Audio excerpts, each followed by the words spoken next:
All right, everyone. Welcome back. Welcome back. I am going to go ahead and start our SQL Server Management Studio today. Um, it is almost 5 o'clock in the evening here.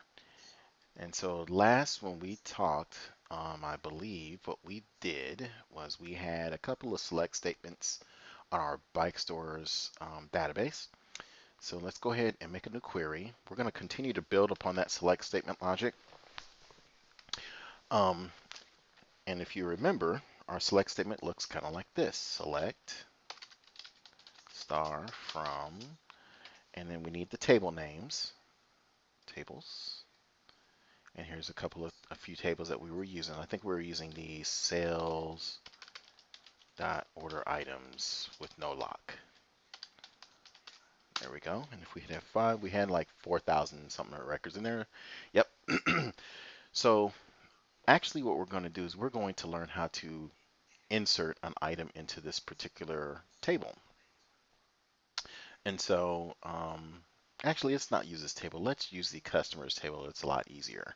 So let's go to select star from sales,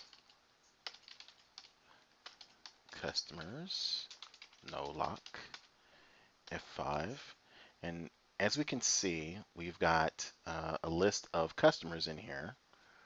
And we see some phones are null. They almost all have email addresses. Actually, they all have email addresses, it looks like. So we've got 1,445 rows in there. So what we're going to do is we're going to insert data into this particular table by building an insert statement.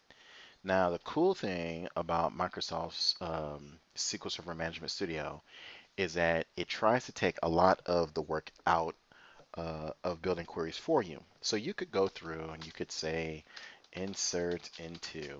You could do all of that, right? But there's a shortcut to that, and I'm going to show that to you right now. So since we're working on the sales customers table, I'm going to right click this, and under this table you see a bunch of these little commands here that you can do.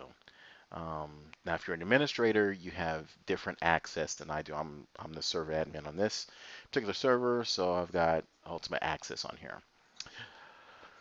In any case, there's this nice little tab under here called Script Table As, and if you hover over it, you've got a bunch of SQL statements that you can do. You can create this table, you can drop this table, you can drop and create the table anew, and then there's the Select, Insert, Updates, and Deletes.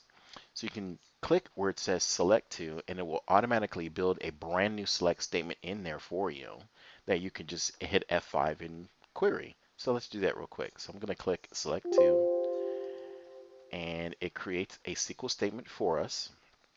The use up here statement is saying use this particular database. And so anytime you see that at the top, you're going to be using that particular database to work off of. And see, as you can see, it went ahead and gave us a bare bones basic select statement. So I could hit F5 and execute this and get all the rows back that are in that table. So that's really nifty. So I wanted to show that to you because it's a shortcut that you can use right here under Insert. And it does basically the same thing. Now, it says use the bike stores database and insert rows into that particular database into each column, and it lists off the columns for you so you don't forget a column. Now, the values part is going to be slightly different. It just stubs out what your columns are and the type of column that they are as well. So you can see they're all varchars. So varchar is basically alphanumeric data, and it's saying that I want to insert into the first name column, and here's the first name field here, and it says it's a varchar of 255 bytes. So you have 255 bytes that you can stick into this first name and last name field, as well as email and street. The phone number field is going to be 25 bytes long. The city is 50, state is 25, and zip code is 5 bytes long as well. So that's important to know that you can't put a Canadian postal code in there. You can only put a US zip code in there. So you see these little squiggly lines in there because it's saying, hey, you got to get rid of these syntax errors. So what you do is you can do it this way. You can put, now anytime you're inserting alphanumeric data or dates or anything like that, you want to use single quotes.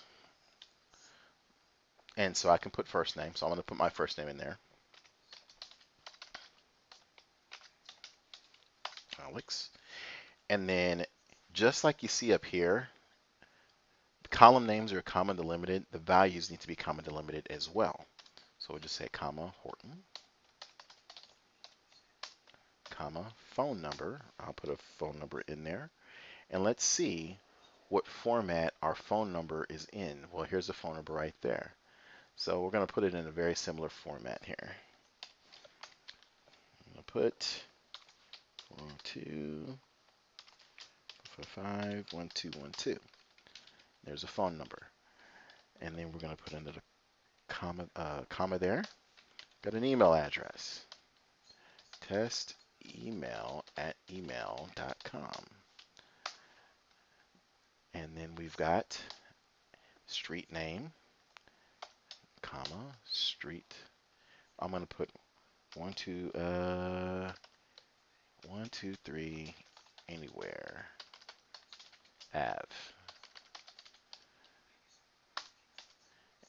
And I'm going to put city, and that's going to be anywhere.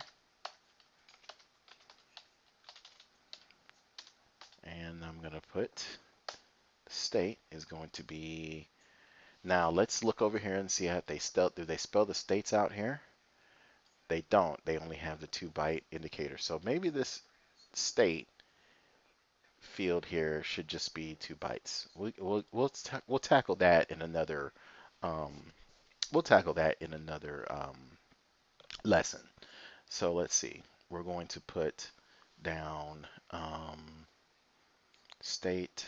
We'll put New York like those other ones in there. And then zip code is going to be 10010. I think that's the New York zip code. All right. Now, like you can see up here, there's a opening paren and a close paren there. There's an opening paren here, and we're going to put a close paren right here. And then we should be able to get rid of these, but there's one other thing I want you to do before you go on. Count the number of columns to the number of rows that you're adding. So let me rephrase that. Count the number of columns here to the number of entries that you have here and make sure that they match, because if not, you'll get an error. So let's see, 1, 2, 3, 4, 5, 6, 7, 8. Eight rows there, or 8 lines, I should say. We've got 1, 2, 3, 4, 1, 2, 3, 4. We've got 1, 2, 3, 4, 1, 2, 3, 4. So we're good. Now, since these are all alphanumeric fields, this is going to go real easily.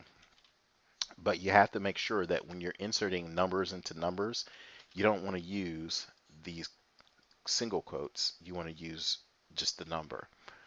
So let's go ahead and say execute. And we've got a row affected. So that means we inserted our row, no errors. So now we see down here we have 1,445 rows of data. And if we click this execute again, we should have 446 rows of data. And if we go all the way down, here we are. There I am right there. So we inserted a row of data into our table. So we've done 2 of the 4. We've done selects and we've done inserts. So let's do a little bit more inserting. And let's make it a little easier. So let's just type out an actual insert statement. So the one rule of thumb when you are inserting data into a table is you always want to insert at least the primary key. Now for us, our primary key is an identity field. So it's going to automatically increment by one every time we enter a row in here. So we don't have to worry about trying to insert that. And that seems to be only primary key here. But what do you have more than one primary key? So like here we have a store key, a store ID, and a product ID. And if we right click on these on this table and hit properties, we can see if that's an identity field or not. Actually, let's not do that. Let's just let's click modify. Actually,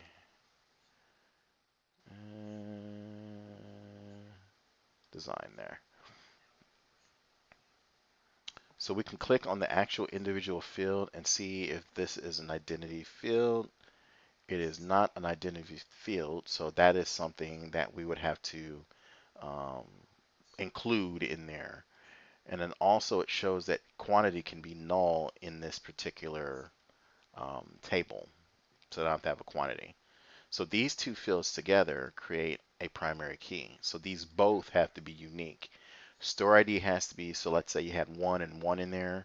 You can't insert another 1 and 1. You can insert 1 and 2 because that makes a unique key. And it's an integer value, so it can have a large number in there.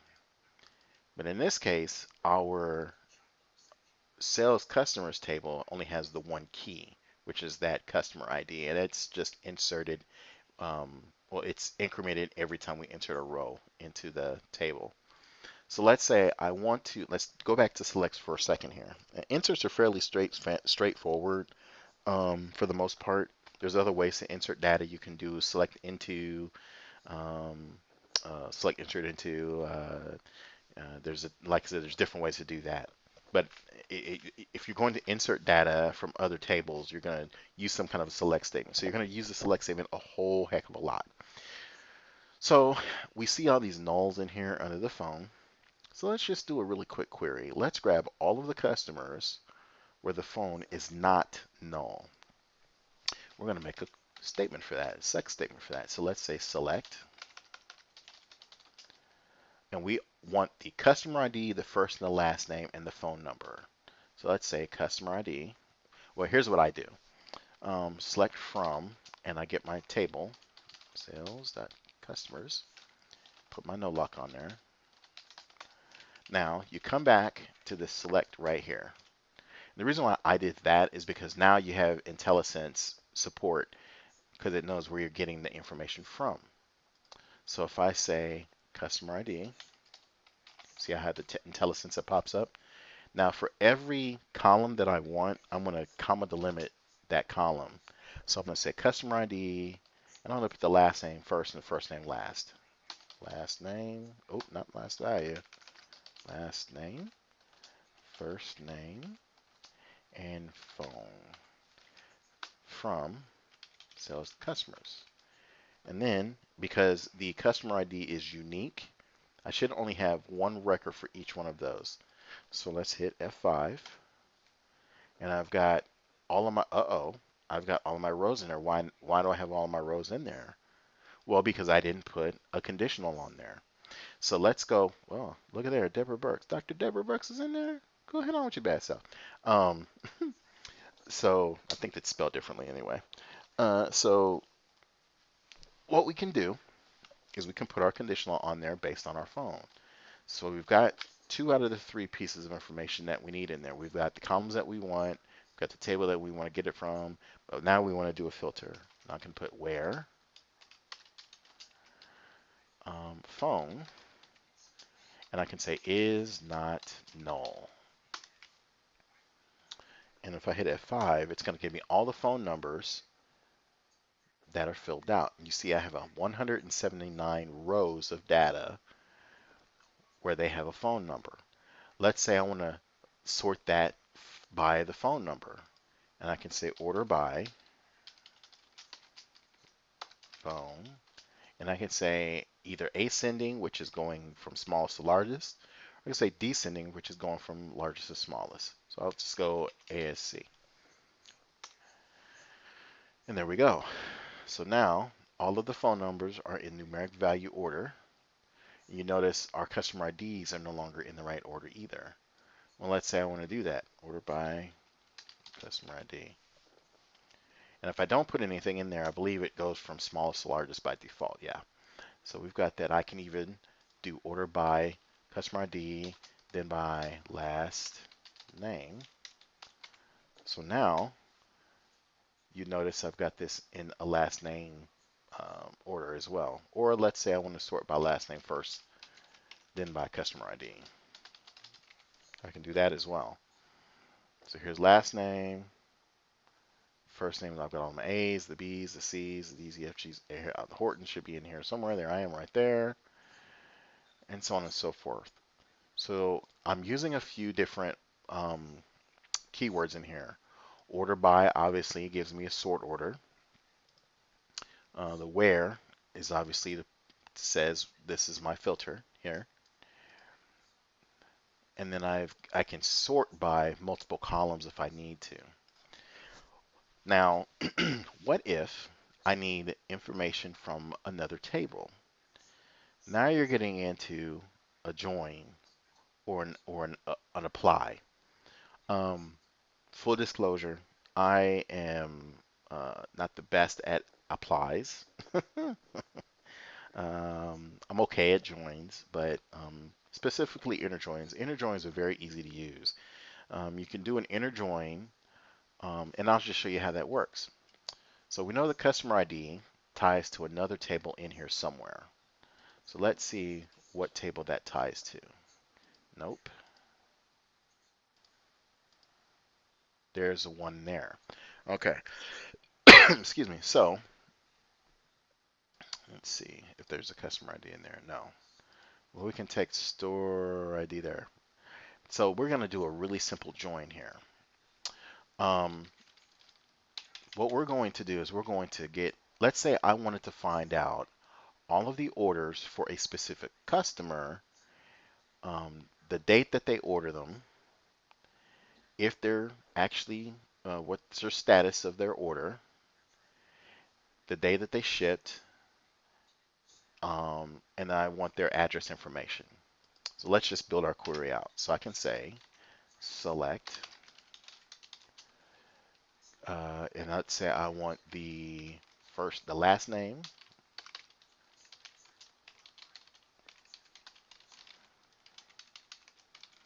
from, in case it doesn't matter here, but I'm being picky. So I want the last name, first name, come on. I want the phone number. I don't want, I'm just going to leave it at that. And let's say I want their order status.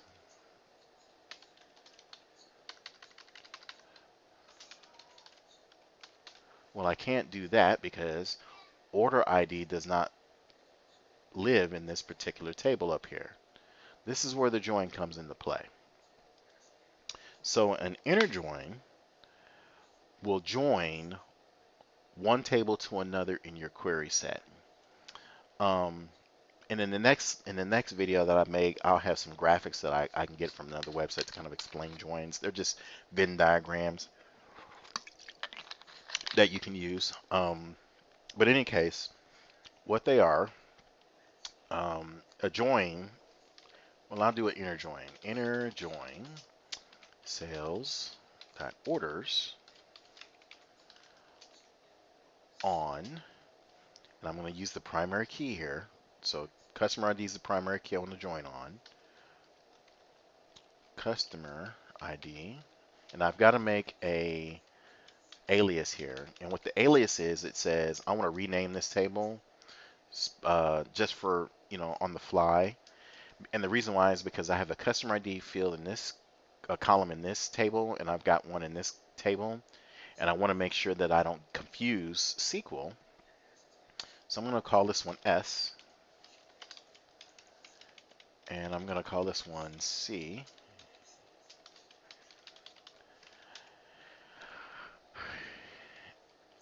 And so now what's going to happen, I can say S dot customer ID equals C dot customer ID. So what that's going to do, it's going to go, when I do the join, it's going to look up all of my orders and join them to the customers table where the customer ID is the same as the customer ID in my sales table, and it's going to be the same as the customer ID in my customers table. Now it's possible that, and um, um, it's quite, it's more than quite possible. Not every one of these customers has a cell. So we know we had 1,400 and some odd records in the um, customer table. Let's do a quick count on that. Select, count, star, from, sales, customers, no lock. And let's just copy that, paste that, and do the same thing on sales.order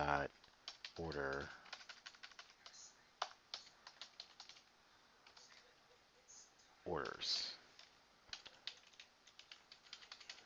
And they're not going to match.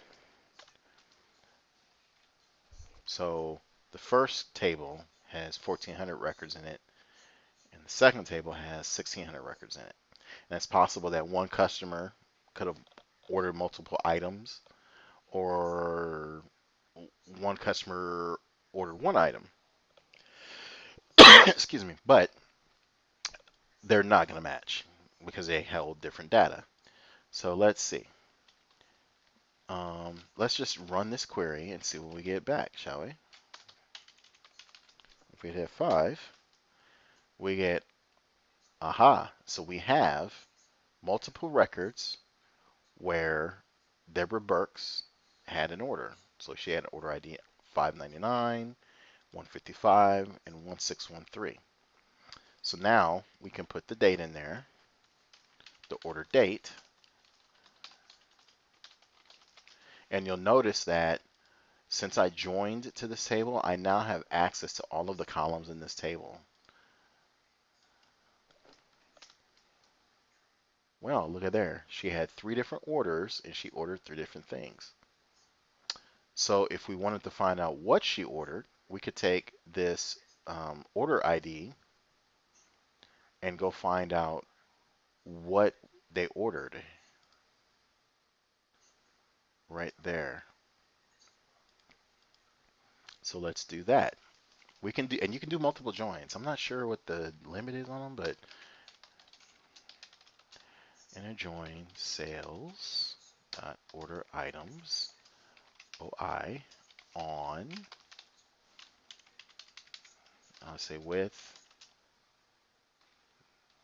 no lock. You want to do that too, because you don't want to lock those tables either. Okay, on, and, and you'll notice that since I have an order ID in this table as well, if I hover over it, it's going to say ambiguous column name there. See that? Because it resides in more than one table. So since I'm going to be pulling from the customers table, and I'm going to be pulling from the order items table, I'm going to use the OI order ID from that table there, and that goes away. On OI dot, actually let's use S there. We want to use that one, S. There we go. And then it's going to say, now we're going to complete our other join, OI dot order ID equals S dot order ID. Since we've got that, we can find out up here the order ID and the quantity that they ordered and the product ID, which may not tell us much, but we can get the price too. So let's put the price in there as well. And let's get rid of the, well, no. Let's put the price in there. List price. And let's just run that query real quick and see what we come out with. Wow, some big items here, and they only ordered one of them, right? So now what would happen if we wanted to find out what the product that they ordered was. Well, we've got the product ID here. So let's find out, is there a product table? There's a product table there. I wonder what would happen if we join to that table. Inner join production dot products p with no lock on p dot, and we're going to use the product ID equals the s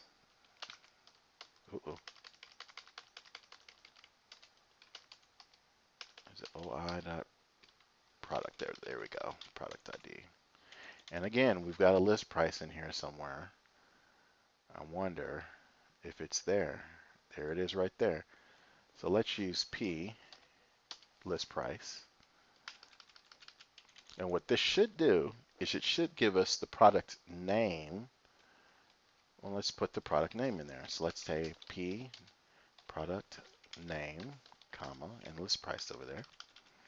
And if we hit F5, oh, that's because I put those other ones in there. Let me pause this here. All right, so sorry about that. I had a little pause there. So I'm going to get rid of these two right there. I'm going to hit F5. And so now you can see that I've got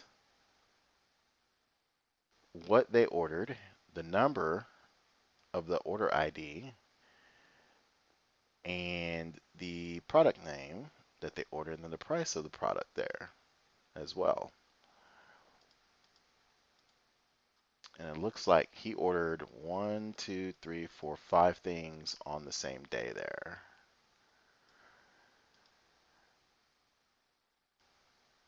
Let's see. What happened to Dr. Burks? I know it's spelled a different way, but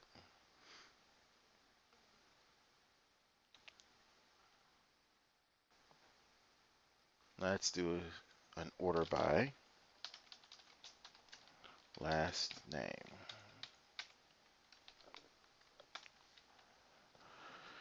And we'll go to the B's because I know she was in here.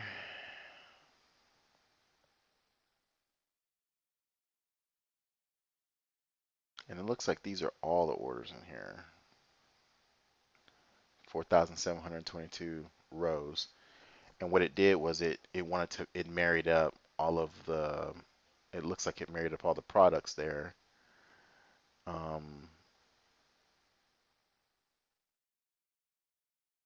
Yeah, it looks like it married up all the products there. So this may be giving us a bit more, this is giving us some really odd results there. So, because we didn't have 4,722 orders, I don't believe.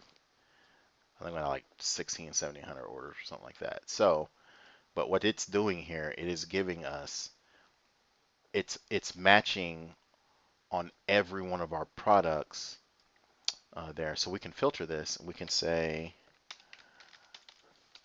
where, and we've got a quantity in there in order items. So we can say where OI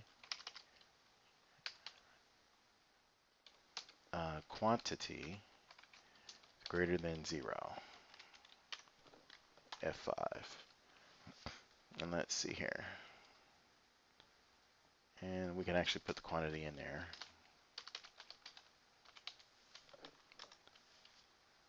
Oh, they actually are ordering all of those. Product ID, P, production, product ID.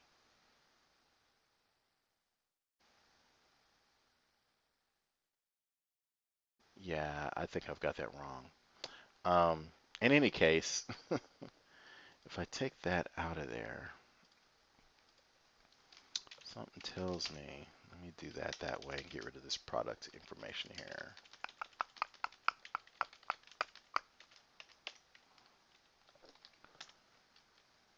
Oh, wait a minute. Let me do it this way. Let me try Max product name.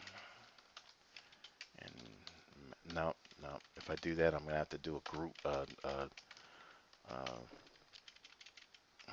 group by on that.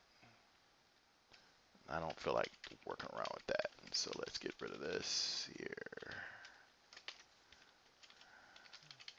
Rid of you. Get rid of you. F5.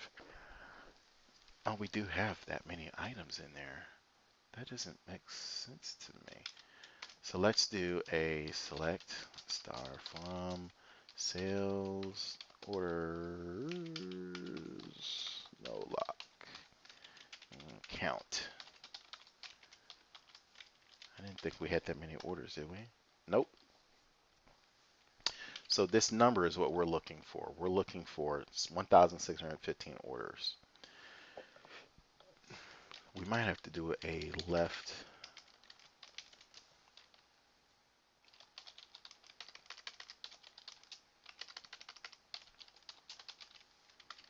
This is where I get a little sketchy because I'm not the best at those. Is it right?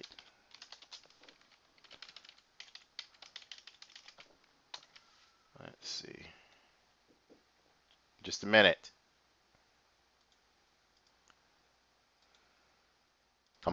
Okay, let's look here. What do we got going on here?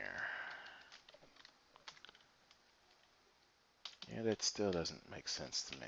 That's not right. Get rid of the quantity.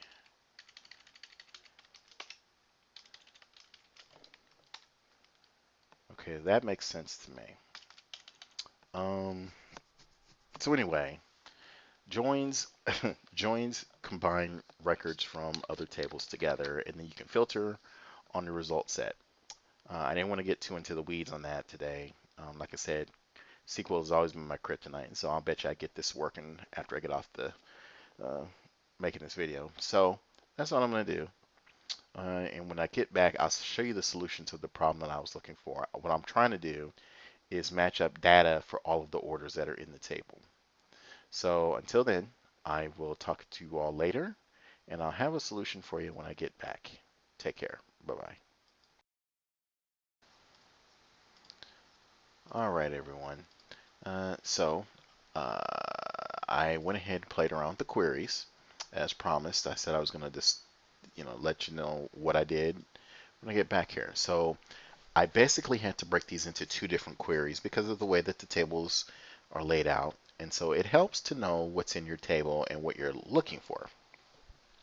So I had to build this into two different queries using joins. So, excuse me. So the first thing that I was looking for is I wanted to get the total number of orders. Total number of orders. So I used the orders table right here.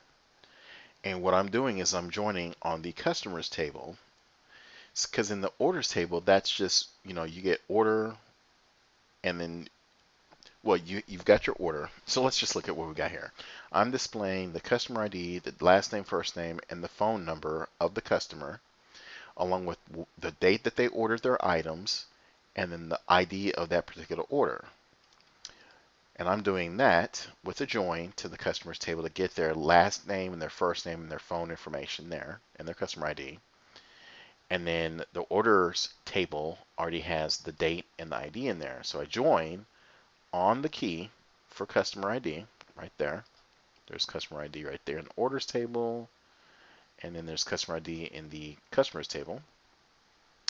And I'm ordering by customer ID.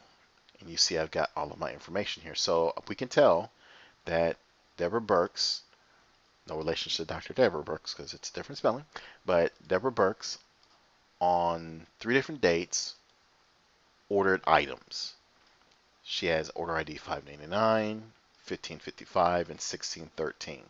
So this is very high level, right?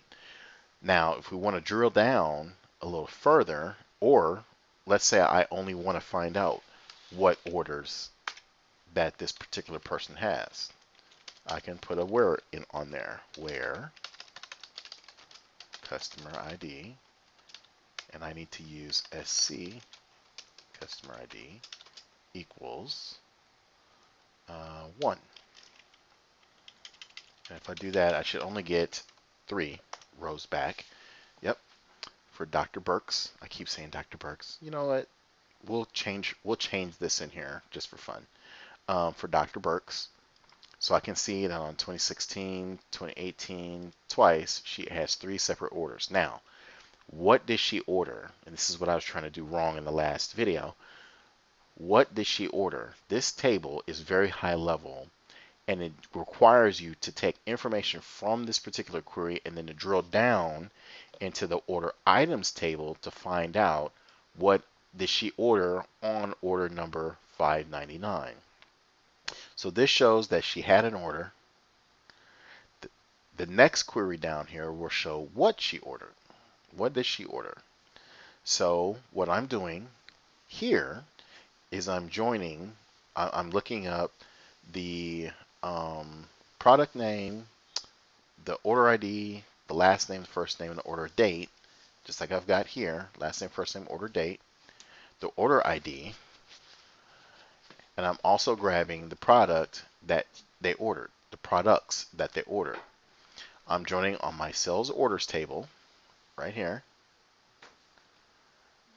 on the order ID. I'm joining on the customers table to get the customer information, and then I'm joining on the production.products table to get the product information that I need, which will be this product name here. Now, and then I'm looking only for this particular customer. So we should have a number of records in there for these 3 orders. We should only see orders 599, 1555, and 1613 in our order in this particular query. So let's run this query and see what we get back. So we see order 599, 1555, and 1613. We see the appropriate dates. So actually, let's just run both queries at the same time. There we go. And I'll just make this like this, and I'll just pull this down just a little. Okay, actually, let's pull that up since that's there. So we see that on order number 599, she ordered, let me pause this real quick. Okay, so in our query, we have here the 3 orders that she placed. And in this query, the second query, we can see what she placed, or what she got in each order. So in order 599, we see that she ordered 4 things. In order 1555, we can see that she ordered 5 things. And in 1613, we can see that she ordered 2 things. And so if we want to get the price information of that, all we have to do is just add the price in there in this second query here.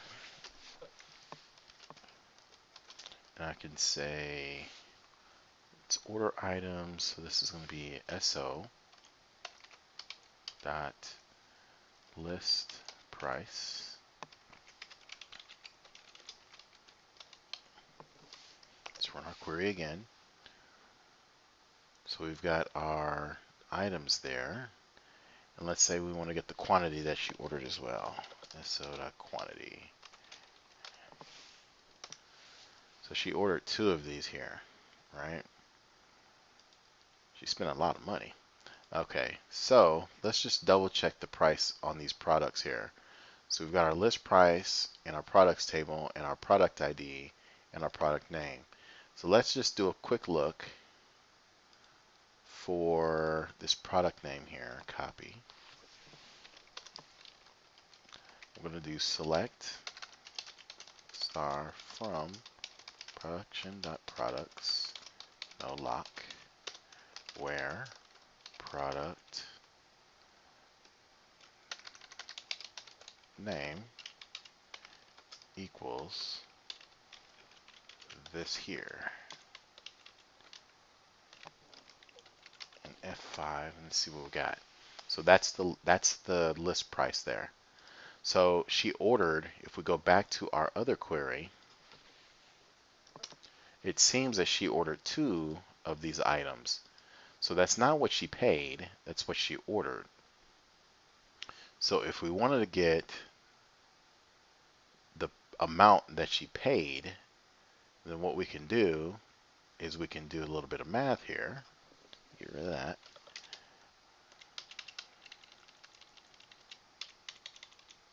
And let's see if I can do this here. Let's see.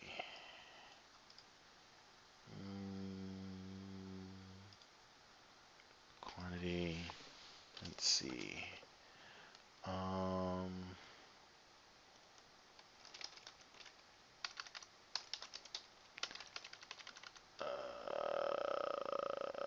let's see. I think you can do this. SO.quantity times SO.listPrice as total. Let's call it order total. Something like that. I believe you can do that. Let's hit F5. There we go. And that's not really what it is, but we'd have to do a little bit more work on there. So if we wanted to find out the order total of what she got there, we'd have to group this by the total there. And actually, I think I took list price out of there, didn't I? Let's put list price back in there. And so list price. Uh-oh. So list price. Come on. Why is it doing that? That's kind of weird. There we go. F5 that. Okay.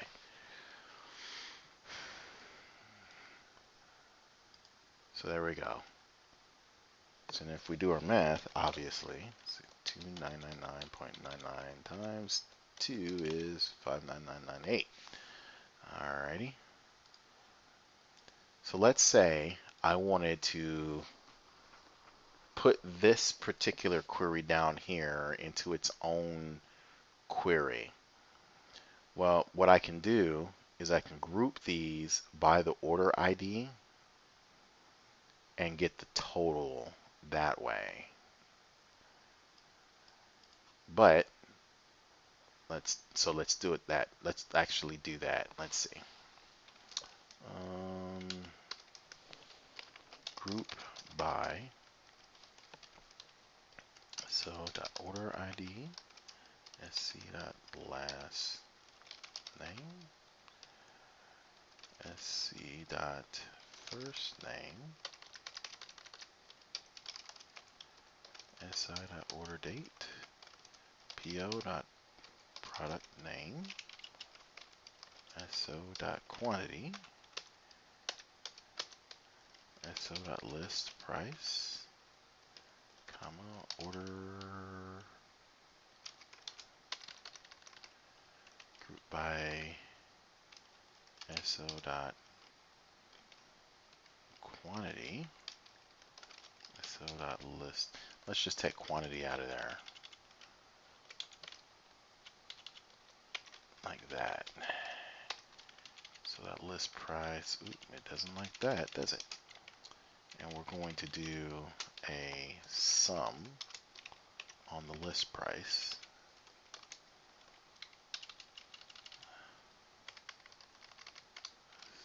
So that list price.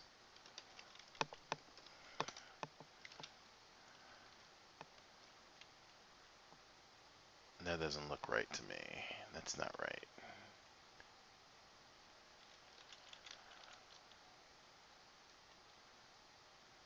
Yeah, that's not right. Sum quantity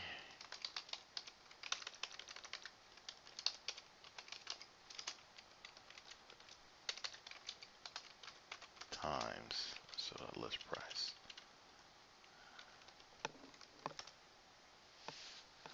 That still doesn't look right to me.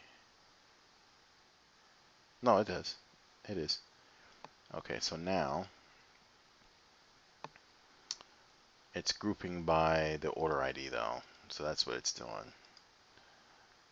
But that still doesn't look right. Oh, there we go. And then let's order by quantity. So.quantity. And let's give that last column a column name.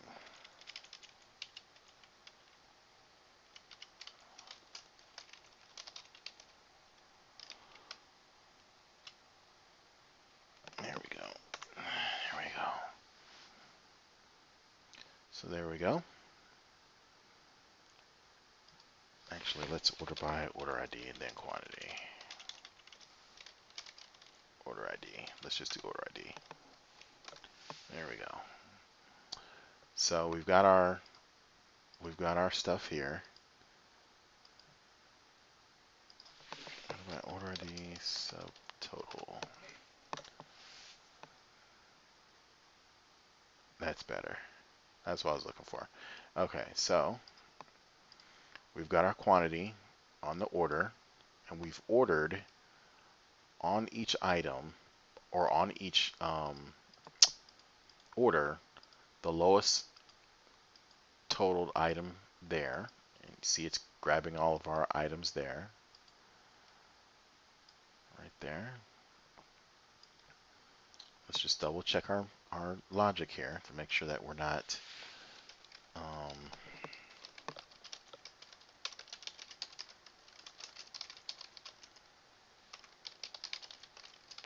where product name equal, copy that,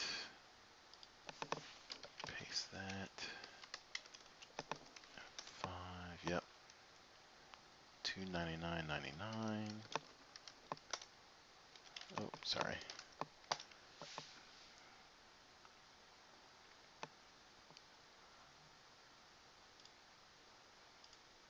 So that 299.99, what did I just do? Oh, 299.99 times 2 equals 599.98. So we know our math, and it's lining up the right way. Right there. So now we have a total of all of her information, every order that she's ever placed, the amount that she's spent. I guess I can get rid of this line here. It was just a check. Like that. Let me run that real quick. So we've got how much money she spent on every order. Like that. For the items that she spent. And we can actually do it this way on the first query.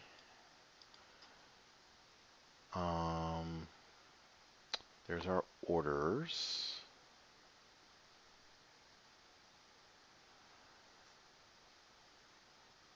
Yeah, we're gonna leave it like that. I don't want to get too into the weeds on this one, but we've got the information that we need. We can, we can get a total number of orders here, and then we can drill it down and see exactly what she spent, what items she spent on that particular order.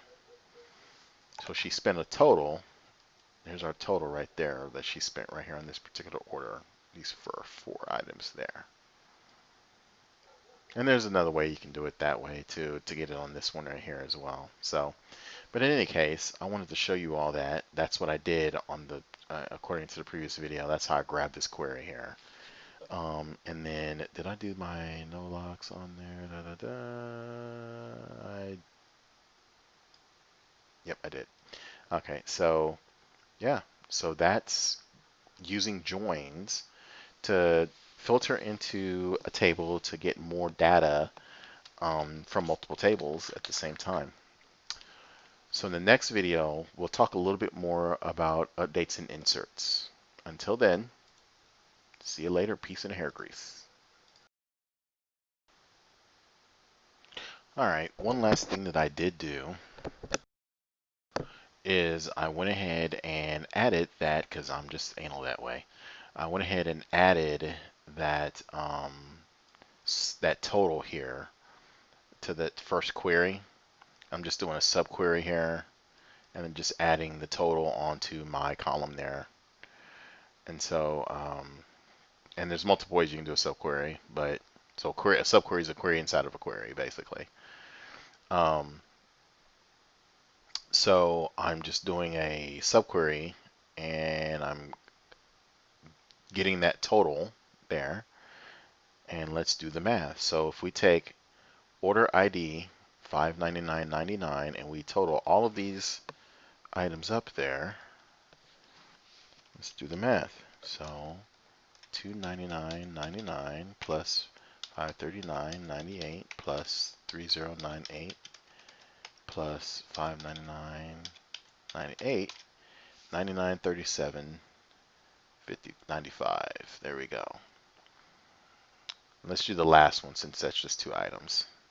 I can tell just by looking at it, it's going to be right. So 499.999, oop, 99 plus 639.98, 5639.97. So we are all good. So this would be like a report, right? So basically, you would say, copy that, give me my report, and you would automate this aspect of it. So what you'd do is you'd say, boom, here's my report information there, like that. And then you take all of this information here, put that in a separate tab, like that.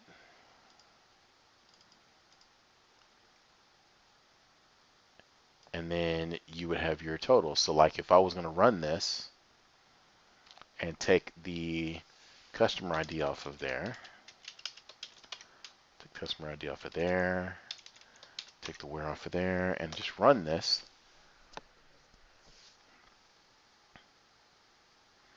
So we've got two different queries. I'll delete this. Delete all that too. And you would have like an SSIS package or something like that that would and actually let's do this by let's put our order by on here now. Order by customer ID. We'll do the same down there. Oh, you know what? We need to make sure we got the right customer ID. So we're going to order by SC customer ID. So if you're going to use the alias, got to use the right one. And we'll do the same thing down here. Order by that. But order ID, subtotal. We'll do order ID. What did I give SC the name of?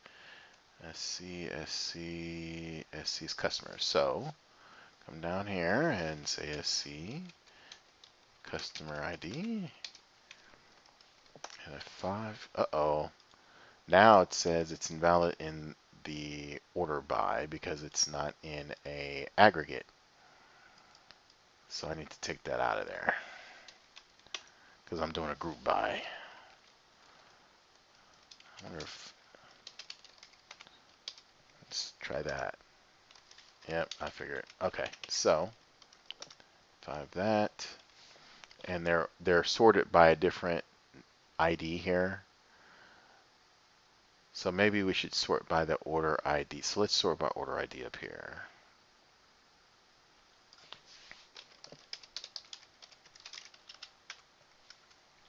Sort that way. There we go. Yep, that's better. So we copy this. We come over here to our Excel spreadsheet and we just paste our information in there. Control V. Bam. So we've got our orders, the total of all the orders, all right? And then over here, in this column, or in this, oh, I put that in the wrong tab. I'll rename that real quick. Total, let's call it total orders. And in this one, let's call this one total order items. Something like that. And I just control V that. And now I can come in here. Oop, come on, man. Now I can look in here and I can say, yeah, well, look at there. I've got all of the items for Jonathan Velasquez. I can see when he ordered, when his last order was, I should say, or when that order was. And I can come over here and see all these 1/1/2016s in there. And I see exactly what he ordered. And I know the total of all the items that he ordered right there. So that's one of the things that you can do with select statements and SQL queries and stuff like that. And like I said, a lot of this, what I just showed you, is an automated thing where people pay money, like good money, to have you develop the actual query. And then you would come out after you developed your query and then come up with a way to display that query to your customer in a spreadsheet or however you're going to do it, crystal report or in the SSIS package or something like that. So um, that's basically selects with some more advanced stuff in there. We've got our lists here and we've got everything that we need. So I'm going to end this particular series of videos. I keep saying that, but I'm joining the videos together. I just wanted to show you that I did get this total here. So the next video, I promise, will be over inserts and updates. Until the next video where we talk about actually inserts and updates, have a good one. If you have questions, shoot something to me and we'll go from there. Take care.